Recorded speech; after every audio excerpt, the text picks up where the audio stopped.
4. Wali kelas kita bernama Ibu Siti Zubaida. Tahu gak sih guys, kita lagi bahagia banget loh. Kenapa tuh? Karena pada tanggal 5 November 2022 kita mau studi budaya loh. Kemana tuh? Oh, aku tahu, kita kan akan pergi ke tempat bersejarah di Gresik. Museum Mas Mundari. Kampung Kemasan, Museum Gajah Mungkur. Ikuti terus ya perjalanan kita. Stay tune ya.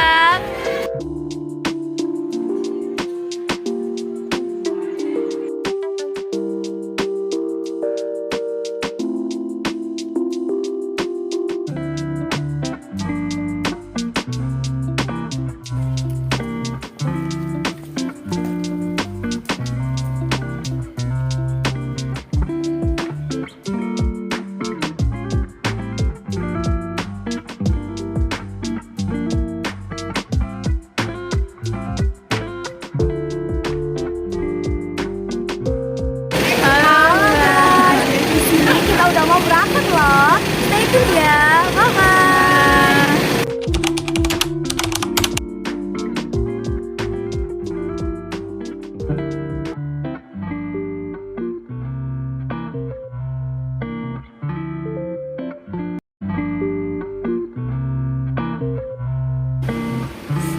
Nah, kita sekarang udah di dalam helm. Bentar lagi kita mau jalan, guys.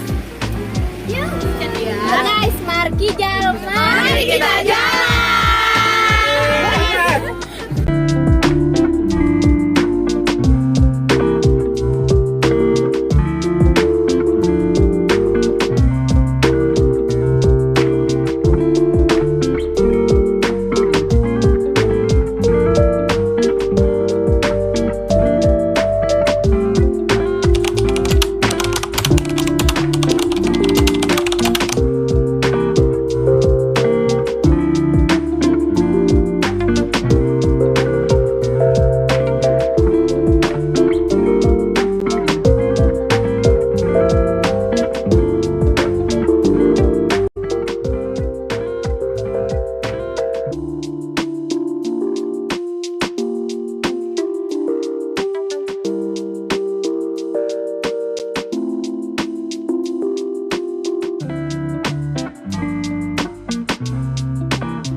Kalau tidak salah, dari Ternate itu lebih tua lagi, yang tidak pernah dilirik oleh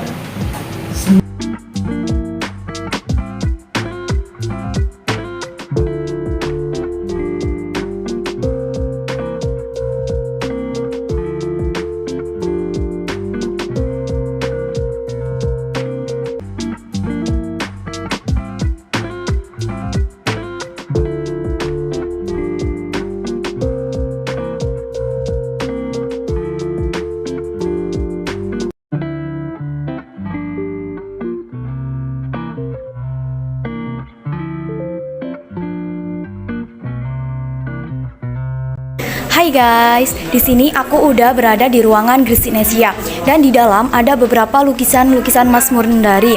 Dan rata-rata di sini lukisannya itu bersaf-saf dan untuk gambarnya itu bisa dijelaskan makna dari atas, tengah atau bawah. Dan untuk safnya itu ada beberapa, ada 3, ada 2. Dan untuk lebih jelasnya, yuk saja kita langsung masuk ke dalam.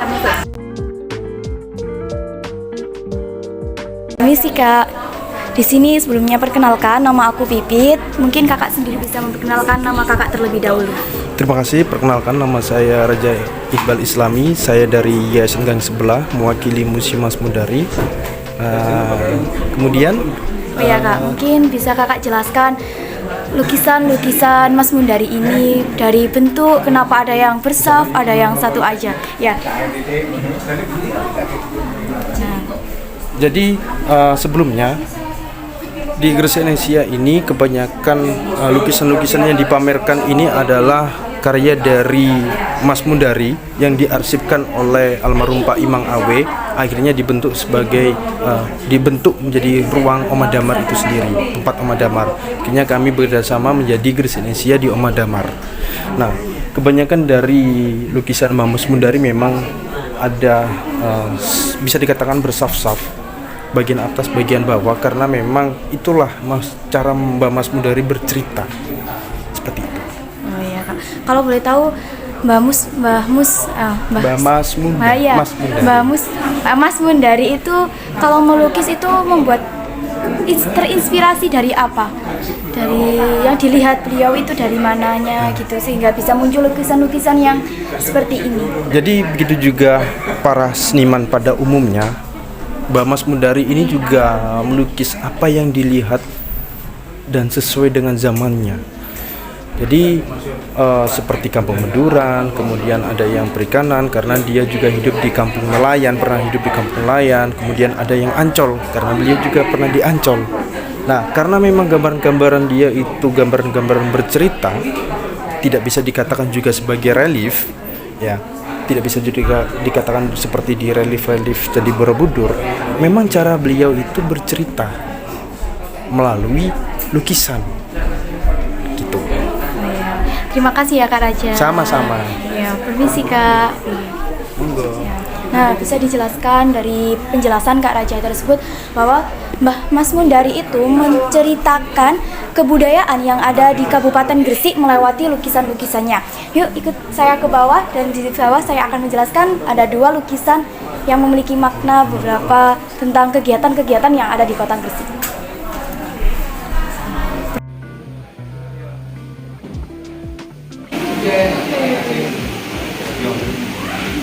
Oh ya, ini yang aku maksudkan. Dan di atas sendiri ini adalah lukisan karya Mbah Mas Mundari. Dan untuk lukisan yang atas sendiri itu ada 3 staf. Untuk staf yang pertama itu menggambarkan cewek atau seorang wanita yang memakai mukena mau melakukan insya Allah mungkin sholat tarawih. Dan untuk yang kedua ini ada beberapa anak-anak kecil yang sedang mengaji. Dan untuk di staf yang paling terakhir ini tuh ada yang sedang main beduk, ada yang sedang bawa makanan, dan ada juga beberapa orang yang sedang berkumpul. Bisa disimpulkan bahwa lukisan ini itu pada masa Ramadan. Dan Mbah Mas Mundari menggambarkan karya lukisan ini itu dengan apa yang beliau lihat, apa yang beliau dengar, lalu diceritakanlah di dalam lukisan ini. Nah, teman-teman, di sini aku bakal sedikit menjelaskan tentang lukisan yang ada di tengah ini. Lukisan ini tuh berbeda sendiri dari lukisan-lukisan yang lainnya, dimana lukisan yang lainnya itu rata-rata dominan bersaf-saf, dan lukisan ini berbeda sendiri. Banyak pandangan yang dilantunkan ke lukisan tersebut, yaitu ada yang bilang kalau lukisan ini adalah menggambarkan seorang Ratu Belanda, dan ada juga yang menggambarkan bahwa lukisan ini adalah imajinasi dari Mbak Mas Mundari. Nah, salah satunya lukisan dari Mas Mundari yaitu ini. Nama lukisan ini adalah tentang melahirkan anak. Jadi, lukisan ini memiliki 2 saf, dan 2 saf, satu saf yang bawah merupakan orang yang membawa alat-alat untuk membantu melahirkan pada orang tersebut.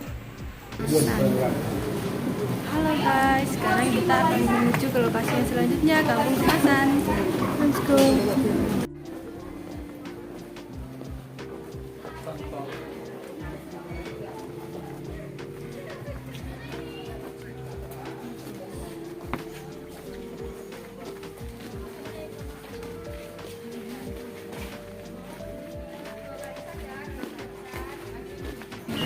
Dan ini tuh ada bangunan, kalau bisa dibilang sih mirip-mirip kayak bangunan orang Cina ya. Mungkin ini tuh dulu itu didirikan pada tahun 1900-an lah, belum tahun 2000-an sih. Dan di situ juga bisa kita lihat bahwa masih bangunan di sini tuh masih khas Tionghoa, enggak sih? Kalau nggak salah, Iya. antara Tionghoa atau Cina. Aku juga masih belum tahu. Ternyata di sini tuh bangunannya masih khas zaman dulu. Apa ini ya, bernuansa merah putih. Guys, sekarang kita udah berada di depan rumah Kampung Kemasan. Ini arem-arem di gang nomor 9. dibangun pada tahun 1898 oleh Pak Anmar. Bangunan terdiri dari 2 lantai. Lantai pertama untuk hunian dan lantai kedua untuk penangkaran burung walet. Direstorasi pada tahun 2014.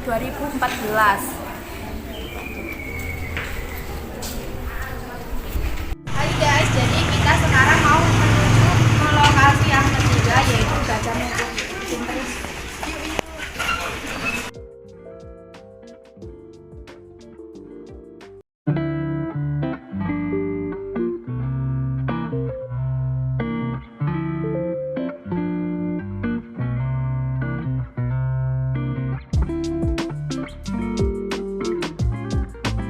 Ini kita sudah sampai di rumah Gajah Mungkur. Ini lokasinya, ini bangunannya ini tua. Biasanya itu ini dibangun sekitar tahun 1909 Masehi. Ini tuh bangunannya itu ciri khas gaya Cina dan Eropa.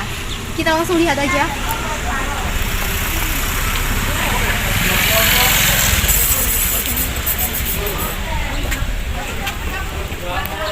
Sekarang saya sudah dekat dengan patung Gajah Mungkur. Patung Gajah Mungkur ini dibangun oleh Haji Jailani, anak dari Tuman Ahmad yang dibangun Kampung Kemasan ini. Patung Gajah Mungkur ini dibangun pada tahun 1896. Dari kata Gajah Mungkur ini, arti gajah memiliki arti kata binatang gajah dan mungkur memiliki arti membelakangi.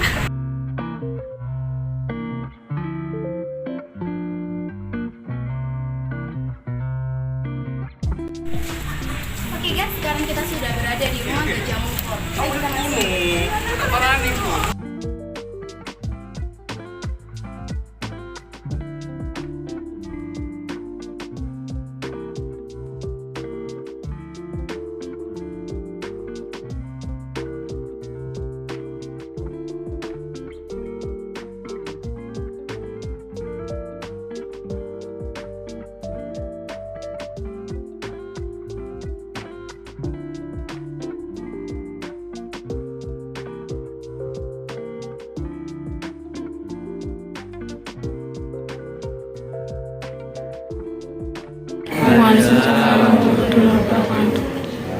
Terima kasih juga sudah berkunjung ke tempat kami. Kami perkenalkan, nama saya Pak Khoiri, salah satu ahli waris dari Rumah Gajah Mungkur. Untuk melihat waktu, udah Mbak, monggo tanya langsung. Ini Ya. kita dari siswi SMA Negeri 1 Kedamian Oke. melakukan studi budaya Ya. ke Kampung Kemasan, Oke. Museum Mas Mundari, dan yang terakhir ini ke Rumah Gajah Mungkur. Oke. Dan untuk pertanyaan-pertanyaan yang akan ditanyakan akan disampaikan oleh teman saya yang bernama Destia. Oke. Ya. Mbak Destia. Ya. Mau tanya nih Pak, kenapa sih patung Gajah Mungkur yang di depan itu dihadapin ke teras dan ngebelakangi jalan? Nah, gini Mbak, apa? Nah, kan kalau misalkan dulu kan daerah sini kan memang ramai Mbak, sering ada tamu, sering ada apa gitu kan. Dan Mbak Buyut kami kan sukanya kan apa, duduk di sini ya, duduk di daerah. Kalau misalkan gajahnya menghadap apa, yang menghadap ke sana, berarti otomatis Mbak Buyut kami kan lihatnya kan cuma pantatnya. Nah, terus akhirnya Mbak Buyut kami bisa tetap gajah, cuma gajahnya menghadapnya ke sini aja, biar kita pas duduk-duduk kita bisa melihat wajahnya gajah. Nah, seperti itu. Dan asal mula dibangunnya Kampung Kemasan ini apa sih Pak? Maksudnya kamu kemasan Ya. Gajah Mungkur? Ya, Hmm. Gajah Mungkur. Gini, jadi Mbak Buyut kami lahir di Kampung Kemasan nih Mbak. Ada saudara-saudaranya tinggal di sana, bikin rumah di sana. Terus berhubung Mbak Buyut kami itu dulu pedagang, cuma sering apa? Sering luar kota, sering luar negeri, jadi jarang-jarang pulang gitu. Terus akhirnya tidak kebagian yang di Kampung Kemasan, ya, dan sebagai jatah bikin rumah yang di sana. Terus akhirnya membangun yang di sini. Nah, seperti itu. Rumah ini didirikan pada tahun 1898 oleh Mbak Buyut kami yang bernama Haji Jailani Haji Umar. Dengan konsep bangunan kolonial, ada juga etnis Cina-nya. Kalau yang listnya ini kan Cina banget ini ya, Chinese banget ya. Nah itu.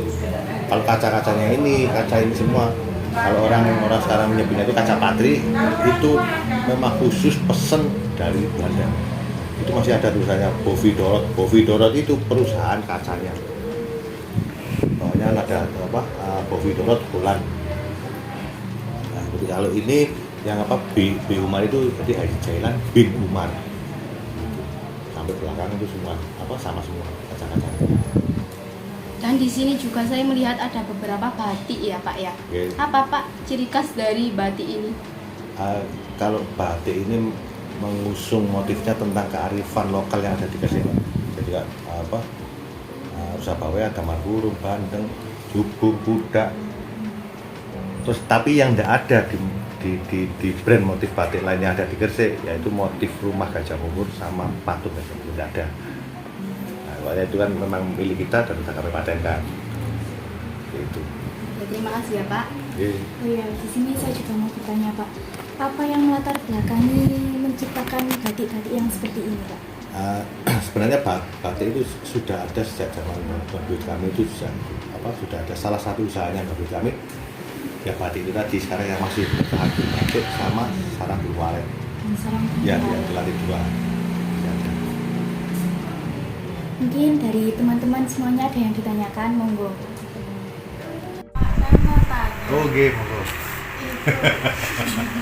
Untuk nggak ngantuk untuk pembuatan batik ini pakai cara tradisional atau modern? kalau tulis sudah tentu pakai tradisional, pakai apa tangan itu kan Mbak ya. Kalau misalkan yang cetak atau print pun tetap pakai yang yang manual, jadi tetap manual Mbak.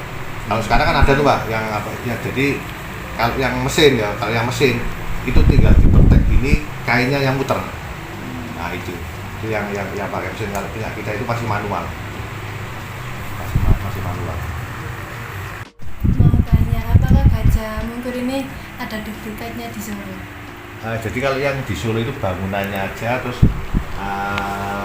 pas itu kan Raja Solo yang ke-10 itu Pak nggak usah pakai itu, nggak usah pakai nggak usah pakai batu gajah, jadi bangunannya aja.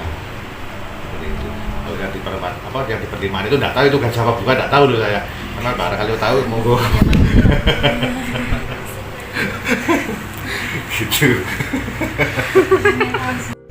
Jadi guys, itu tadi penjelasan dari Bapak Khairi mengenai Gajah Mungkur dan batik-batik yang ada di tempat ini semua. Dan habis ini kita mau lanjut ke Stigi. Dan sampai jumpa, bye-bye.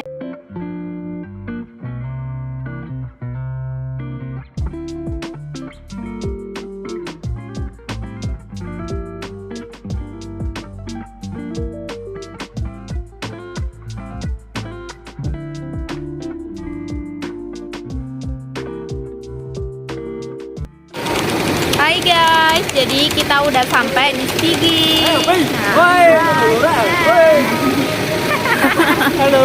Nah, sekarang kita mau naik ke atas karena spot fotonya ada di atas bagus-bagus banget loh.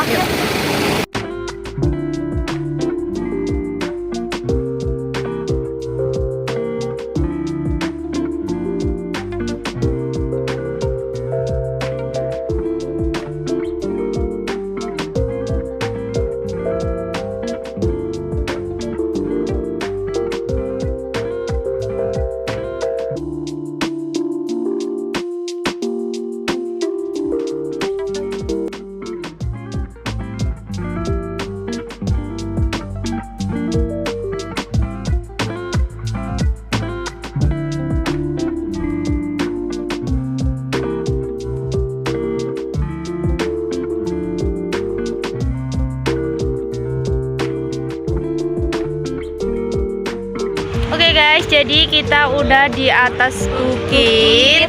Nah, bisa kalian lihat pemandangannya tuh bagus banget, cocok buat kalian yang suka spot foto dan cocok juga buat yang mau wedding. Wih, cocok banget tuh. Nah, lihat tuh. Bagus banget.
Jadi ini kita udah sampai di SMA Negeri 1 Kedamaian. Habis ini kita langsung pulang. Sekian vlog capek. Sekian vlog hari ini dari kami.